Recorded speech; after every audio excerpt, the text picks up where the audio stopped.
a crowd started to gather. The men were chanting in Arabic, "Allahu Akbar, Allahu Akbar." And my father and I, as I was holding his hand, were pushed to the front of this crowd.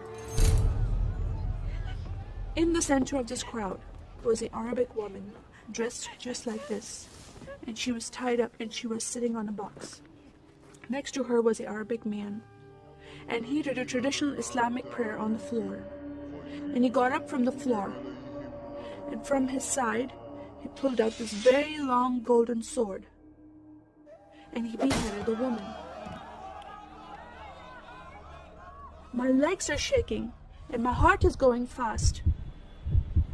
And my father said, "If you don't listen to the teachings we're instilling in your life, this will happen to you one day."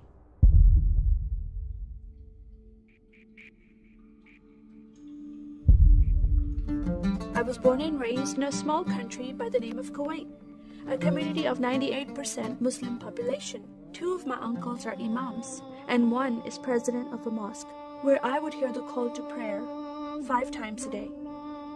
As a Muslim, the word Yahudi, which means Jew, was instilled in me as a bad word, as a cuss word. Yahudis should not exist. They should be killed, and I never thought to question why would I hate them. I never met Jewish people in my life. They never did anything to harm my family. I just hated them. Just the word brought hatred in my heart. It's very important to learn the Quran and the Hadith and even memorize it in Arabic.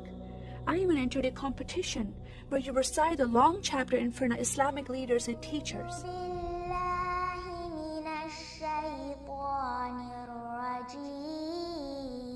And I came 2nd place. I thought I did a good job. But my father said, "No, that's not good enough." Most of my life for me, it was alone, by myself, broken person, in need of love from my family, but I never received it from them. I tried to experience this love from Creator God, from Allah. In my prayer times, I lifted up my hands and I cried out to Allah for help. Please have my father stop beating my mother. Please have my father stop beating me. But no help came. God is not a personable God to Muslims. God doesn't say, "I love you." Saddam Hussein forces came in the middle of the night and invaded the small country of Kuwait. And then they came to my city, and they destroyed property, and they looted people's home, and they stole possessions, and they killed the men, and they raped the women. Then we were granted asylum status to stay in the US. My grandmother suddenly got very sick. She had a heart attack, and she went to the hospital. And 2 days later, she passed away. I was devastated because I lost my best friend. And this lady approached me and asked me if I was okay. And I said, "No, Paula, my grandmother died." And I just started to cry again. At that moment, I was hurting so much, only crying helped. And Paula came to me and put her arms around me, and she gave me a hug. And then she asked me a question, "Would you like to go to church with me?" When I walked into this church, I experienced love from these people and acceptance from these people like I've never before. Fellowshipping together. They were men and women together.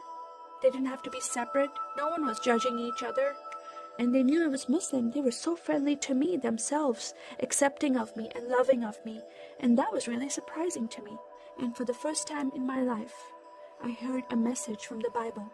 I started reading the message about Yeshua.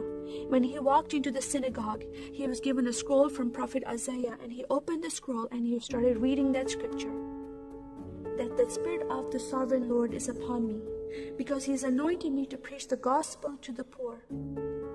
He has sent me to heal the broken heart and to proclaim liberty to the captive and freedom of sight to those who are bound, to proclaim the year of the Lord's favor. First time I heard these words of freedom and healing and liberty. I'm desperate to be freed from bondage. I was held captive in Islam, and I wanted to be freed from that. I was blinded with so much hatred in my heart. The darkness broke from my eyes. The veil came off my heart. I knew the decision I was making to leave Islam is a big decision. By Sharia law, Islamic law, it is death penalty. But I'm desperate to know a living God. In that day, I gave my life to becoming a follower of Jesus.